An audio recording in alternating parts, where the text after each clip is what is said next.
Good morning. Wildfire outbreak. Two spark in less than 1 day and less than 30 miles away from each other. We have the latest details from CAL FIRE. Police pay raise, how it happened, and the effects it will have on Stocktonians. Finally, a fatal and tragic robbery. We have the answers as to how it all played out. This broadcast from SCW News begins now.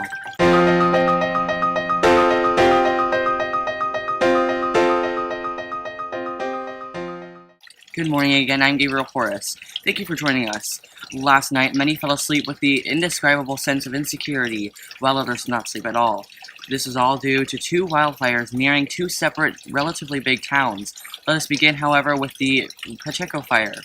At last check, it has charred 350 acres and sits at only 20% containment.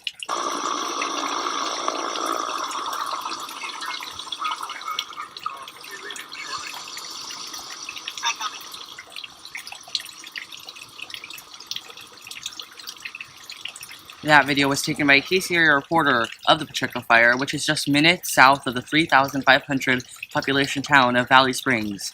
Valley Springs serves as quite the important foothill town, as it features a chain grocery store, which is uncommonly found in the hills and mountains.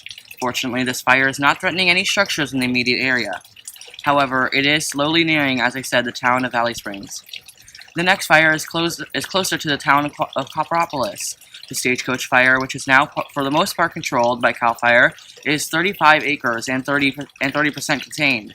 For a short time, it was nearing the 3,000 populated town of Copperopolis, another popular foothill town.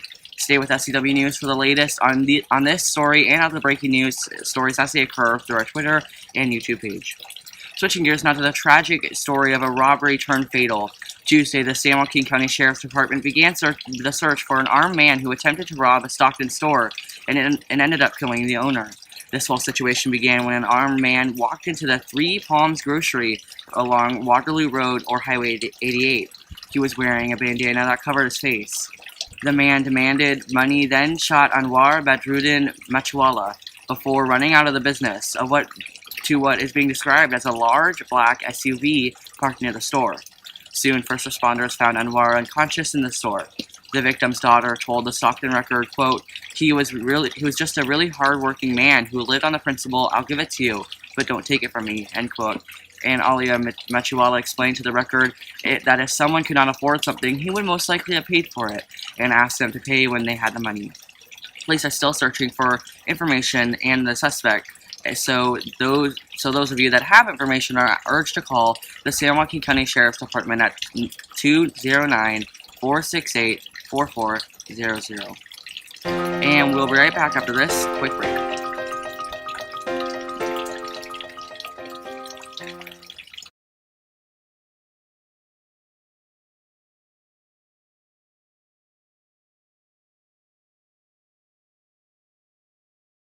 Welcome back. On Tuesday, the City of Stockton formally approved a pay rate increase for its police officers. Stockton Mayor Anthony Silva told the Stockton Record, quote, is it a perfect contract? No. Is it a step in the right direction? Yes. This 11% pay raise came following the union approving it earlier this year. Although the Stockton Police Department officers will be adding to their pockets, the city's wallet will not be without nearly $21 million. Fortunately, officials with the City of Stockton have said that the cost for the new pay increase was included in Stockton's 30-year post-bankruptcy finance plan. Very fortunate for that piece of that news. Now we're switching gears now to the weather. According to the Weather Channel, Stockton and most of the valley should be expecting high temperatures this week in the high 90s to the very low hundreds. It will not be until Sunday that people will be expecting a slight cool down, with temperatures varying from 93 on Sunday to 91 throughout the week. These temperatures will be accompanied with westerly winds near 15 miles per hour. Meanwhile, for the Bay Area, temperatures should be in the low 60s with ranging winds from 10 to 16.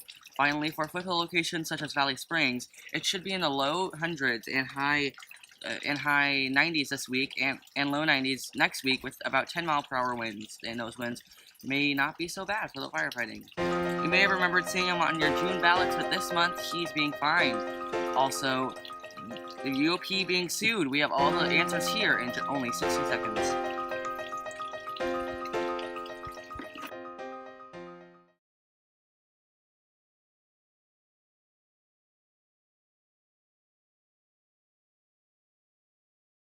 Well, you may have seen him on your June ballots, but now you'll be seeing him being fined. This is because the California Fair Political Practices Commission, or the FPPC, claims that he did not properly disclose advertising costs during his 2012 campaign. Of course, we're talking about Carlos Villalpudua. Former County Supervisor Steve Vesterlarides will also be fined, along with the Central Valley PAC, also known as Yes on Measure D. Each are facing one-third of the overall hefty fine of $26,000. Finally, a University of the Pacific graduate is now suing the UOP's Stockton campus for allegedly hiding sexual assault claims.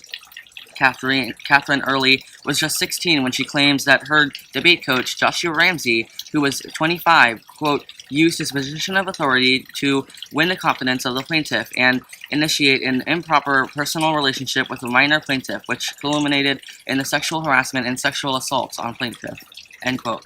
That quote was from the official federal court documents. She supposedly then reported it. However, the university did not take proper steps in the reporting process by discouraging her from reporting it in general. UOP released the following statement in response to the lawsuit. Quote, the University of the Pacific takes allegations of sexual misconduct extremely seriously.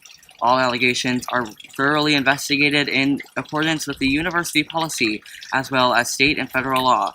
Pacific does not comment on the ongoing investigation out of respect for the privacy and due process rights of the parties involved, and to protect the integrity of the investigation, end quote. And we'll continue to follow that story for you here on SCW News. So stay with us as we get all those breaking news, and you can look again on your YouTube page and on our Twitter page. Thank you for watching. Goodbye for now.